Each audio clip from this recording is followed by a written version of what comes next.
Hey, Mike, thanks Uh, so much for Zooming with me. My pleasure, Joanne. Good to see you. Yeah, it's great to see you too. So, the purpose of this video is to have these videos of alumni available for our current students to watch so they could learn about the academic and the career path many of our alumni have, and they could then determine, it would help them determine their path through the academic system and career. So, we're going to start kind of from the beginning. You told me that you moved to Santa Cruz when you were 12. So why don't you mention what high school you went to and then what you did after high school? Because I know you owned your own construction business, and then what got you to Cabrillo? Right, yeah. So my family, I was born in Fresno, and my family had a summer house down in the Seabright area, about 4 blocks from the yacht harbor. And in 1960, we all packed up and moved over to Santa Cruz. And I was 12 years old at the time. I'll let you do the math around that. And then I went to Santa Cruz. I went to Brantford Junior High School and Santa Cruz High School, and then I went to UC Davis. And then while I was at UC Davis, I worked with a couple of friends. We did odd jobs, we did roofing jobs, fences, this, that, and the other. And I'd always done stuff with my dad, and so I could handle tools somewhat. And then when I left UC Davis, my first real construction job was working on the restoration of Fort Ross up in Sonoma County. And Fort Ross, if you don't know, is an old Russian outpost. They were down in California until around the 1850s, and they left this beautiful old fort behind with some beautiful joinery and old school stuff. So, and the guy that I worked for was a real smart guy, and he was growing a construction company, and he was all about motivation, and we had different trainings besides the job, and so that kind of hooked me on construction. So then I moved back to Santa Cruz ultimately, and I opened up my own small construction company, and we did new homes and remodels and, small time stuff. I mean, the biggest crew I ever had, I think, was 6 or 7. And I went on like that for a number of years. And then as I approached 60, I realized that I couldn't sustain that kind of activity, and still be able to walk when I retired. So, and I wasn't really that interested in, being a desk contractor and running different crews. And so I started looking around for different things to do. And I got a job working for a paving company in town as an estimator. And in the course of doing that, I started having to read engineered plans prepared by civil engineers and soils reports prepared by geotechs. And I don't know, it just, a light went on in my head, and I thought, and it was about a time when I was, I've been taking classes at Cabrillo forever, it seems like. I remember I took a computer class on an Apple II, at Cabrillo, so it goes back that far. And so, so I approached Joanne, and she was all over it. And she had my whole next 5 or 6 years all planned out in about 10 minutes, and it sounded doable, and my wife was agreeable, and so I cut way back on my construction activities and started taking classes at Cabrillo. I had to catch up in my math. I kind of talked my way into a chemistry class, claiming I knew more than I did, but I managed to make it work. And went through physics and all the engineering classes at Cabrillo. And then I transferred to San Jose State because it was close and I could continue to work. And toward the end of my career, I got a job as a field tech with Haro Kasunich and Associates in Watsonville, who were geotechs. I decided to go the geotech route because, I took Dave Schwartz's class in geology, and another light went on there, and I'm still just in love with geology. I'm spending a lot of time in New Mexico because I have some friends there, and I mean that's like a geology lab. It's Yeah. just a wonderful place. So I got into geotech, worked for Haro Kasunich and Associates for, I don't know, 3.5 years, something like that. And then in the meantime, I graduated from San Jose State with a Master of Science in Geotechnical Engineering. And that that that's been a real door opener, having that MS behind my name. And then after I left Haro I went to work at the harbor because John Kucinich recommended me to a guy who got the contract replacing damaged piles after the tsunami. And so I was a project engineer for that. And in the course of that time, I passed the PE exam. And so at the end of that job, the port director at the Santa Cruz Harbor approached me and wanted to know if I wanted to work for the harbor. And I thought about it for about 3 seconds, and I said, "You bet."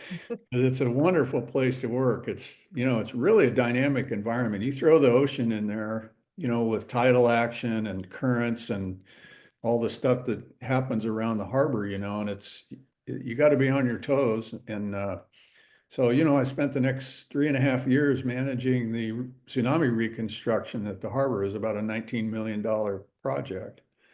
And when that was done, I moved on. I went back to private practice. I worked for Becky Dees Mhm. for a while.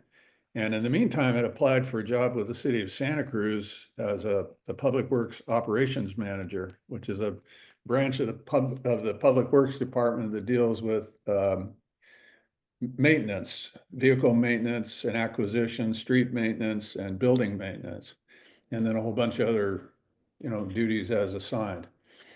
And so I didn't get that job. And so I was working with Becky, and after about a year with Becky, I got a call from the public works director, wanted to know if I was still interested in the job, because the guy that got the job, his wife didn't want to move down from Washington. So, after another 3-second delay, I said yes to that one and ended up working for the city for 4 years. And then I retired. And Wow. since I was retired, I was doing little construction projects for friends and, 35 years of deferred maintenance on my own house, and then uh, about a year ago, the port director approached me and wanted to know if I was interested in working with the harbor again because of the Murray Street Bridge project. And the Murray Street Bridge project has been going on for over 20 years. And the senior engineer, Josh Spangaroo, down at the city, has worked on that project his whole professional life with the Wow. city. There's a company, TRC Engineers, up in Sacramento. Mark Imbriani is their lead engineer, and he's been working on that project for half of his professional life. And he's ready to retire, but he doesn't want to retire till this job is done. And it's a 3-year project. It involves widening the bridge. So that there's a bike lane on both sides, a full scale bike lane, widening the sidewalk to 7.5 feet so that people can actually pass each other on the sidewalk instead of stepping off into the street to let Yeah, yeah, somebody. yeah. Right, right. And it's really a complicated project technically, but the thing about the harbor is there are 9 different regulators that Mhm. manage what has to happen at the harbor. The Corps of Engineers is the lead agency, but the National Marine Fisheries is involved. Monterey Unified Air Pollution Control District, Coastal Commission. It goes on and Oh, on. wow. Wow. Wow. And they have very complex and often overlapping and contradictory requirements. So navigating all that's the port director's deal. But my job is to make sure that the contractors um, don't damage our credibility with these regulators. And Mhm. and also I'm the point person for our slip renters and tenants who are the monetary stakeholders at the harbor, but the general public, has come to depend on the Santa Cruz Harbor for recreational opportunity.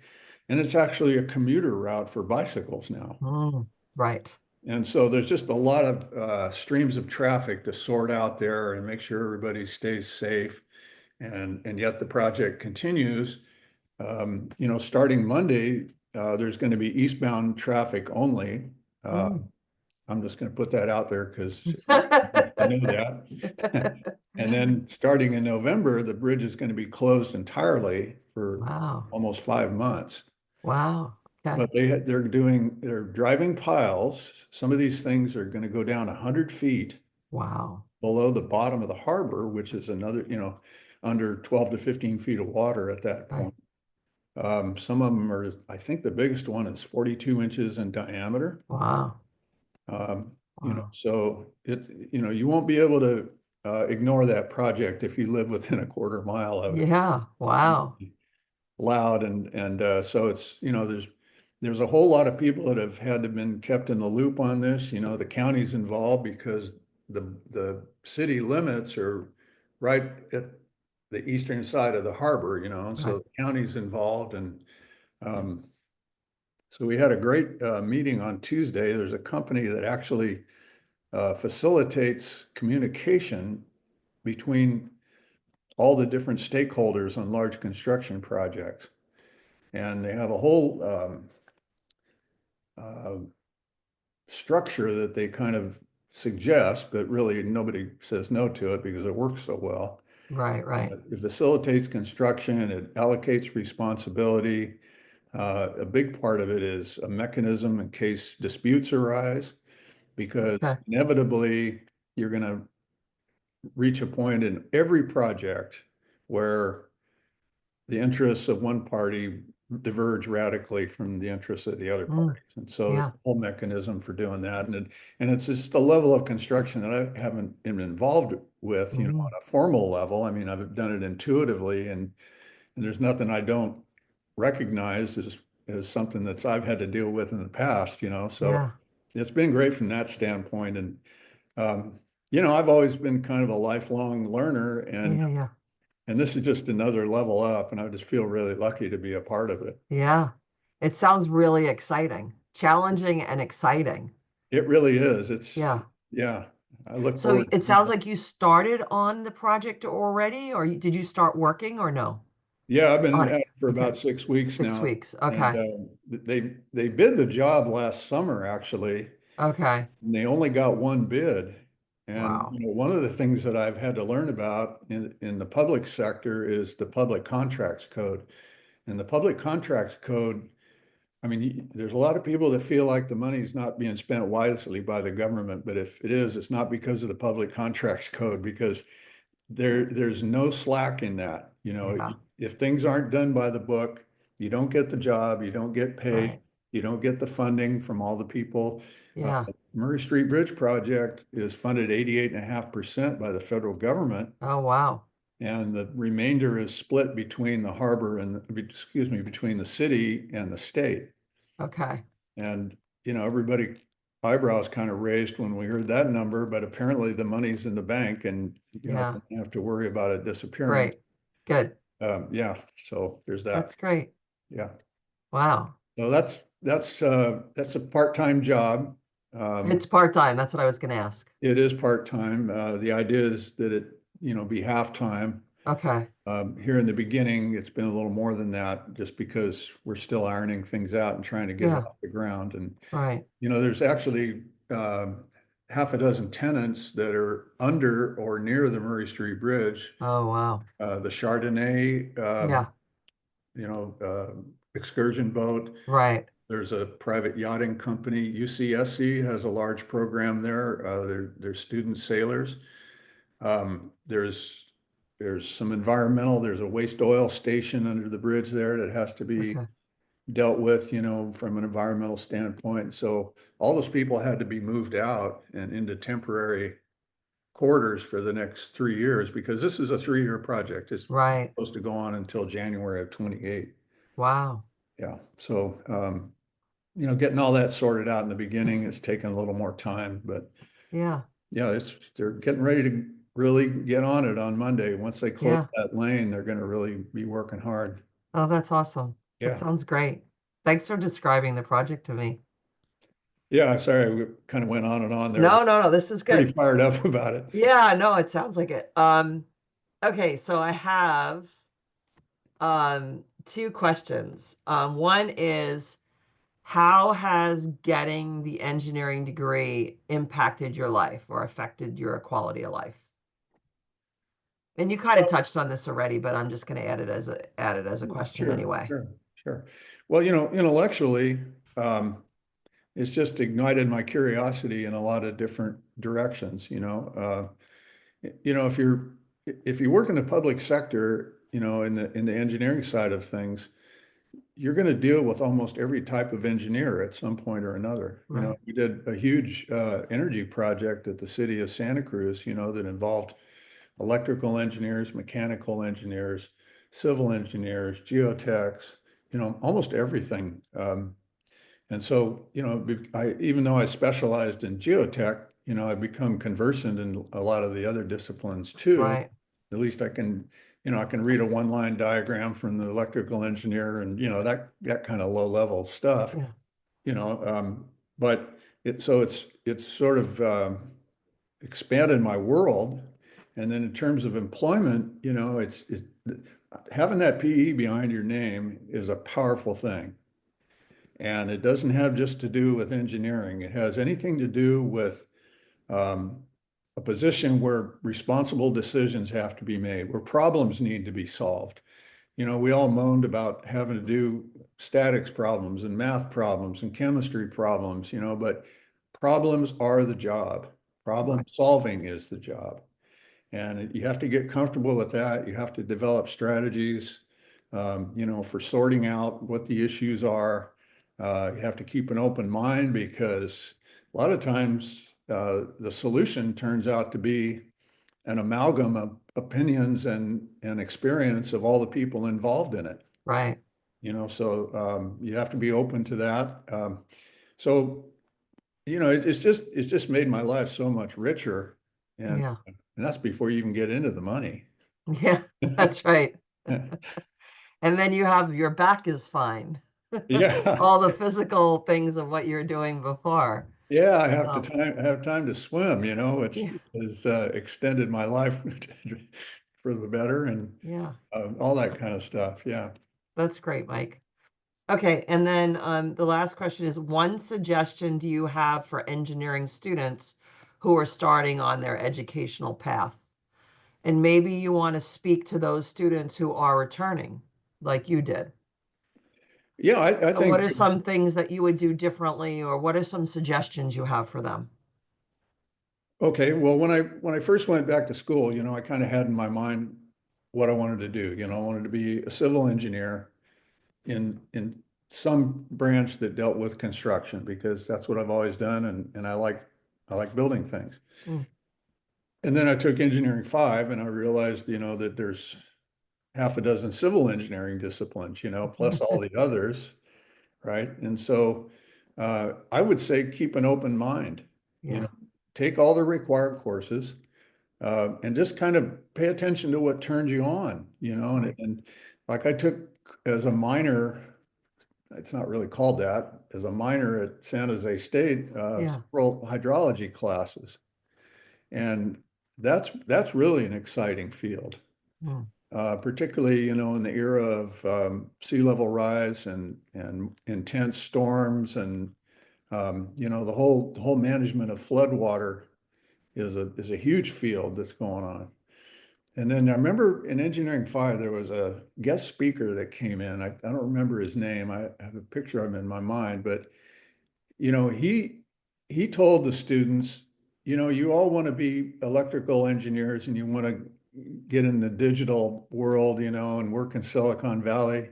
He says, where the real need for electrical engineers is in analog electrical mm, engineering.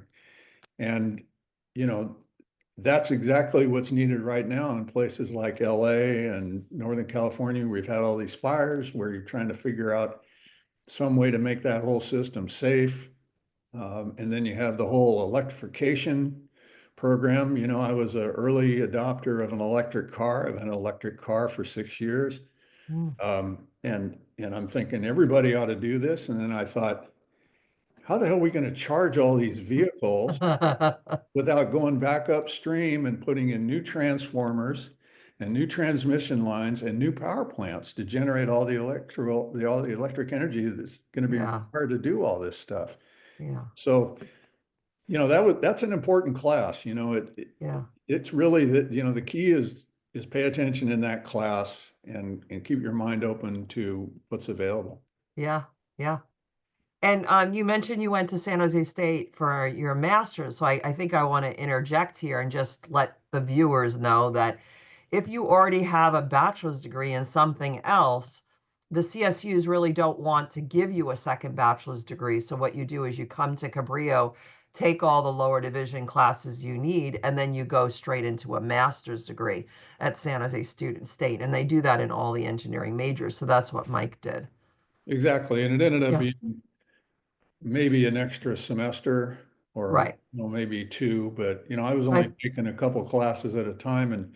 And when I was attending San Jose State, at least the geotech classes, the upper division, grad division classes were at night. mm, I was able to keep working. And so I could only take a couple classes at a time, and still right. function as a human being and a Yeah. father and a husband. Yeah, yeah, Yeah. So, um, that's a great path to take. And like I said, having the MS behind your name is almost as important as having the PE. yeah, And I have to say too, this is props to Joanne for sure. The students from Cabrillo that were at San Jose State were so much better prepared than even the people that had started at San Jose State. There wasn't any break-in period where you had to kind of learn the ropes. The Cabrillo students hit the ground running and excelled and prospered there. So yeah, whatever you're doing, it's working well. yeah. Thanks, Mike. Yeah, we hear that when students go wherever they happen to transfer. Even my younger son who's out Cal Poly zoomed into my office hours last week to have me teach the stress strain diagrams and the properties that you get from a stress strain diagram because he felt his teacher wasn't doing a good job. So that was kind of fun. But one of the engineers I'm working with on the bridge project is a guy named Miguel Lizarraga, who went the same path I did. He went through Cabrillo and then he went through San Jose State. Yeah. And now he's an associate engineer with the city of Santa Cruz and he's Miguel. assistant project manager. Oh, Miguel. Yeah, Yes, I know who he is. Miguel. big tall Yeah, guy. big tall guy. Yeah, smart as a whip. Yeah, he's been Uh, working. He worked in Watsonville for a while. And yeah, in fact, I'm doing a presentation next week to APWA, American Public Works Association, to mhm. talk about Cabrillo engineering and where we are. And I run into Miguel all the time. Yeah, he's a good man. I hadn't Yeah, met him before. He wasn't there when I was he working. was after you. Yeah, yeah. Yeah. In So, fact, his photo was in the paper maybe 6 months ago or so on some project he was working on. uh-huh. Yeah. Yeah. Well, cool, Mike. Well, thanks so much for letting me take up your time. Oh, my Go pleasure. through And this. I'm always happy to help your program any way that I can. And Yeah, you're doing a great job, and I know your students appreciate you too. yeah. Well, thanks, Mike. All right. Tell David I said hi, give the baby a hug, and I'll see you soon. I'll do that for sure. So long. Okay, thanks. Okay, bye-bye. Bye.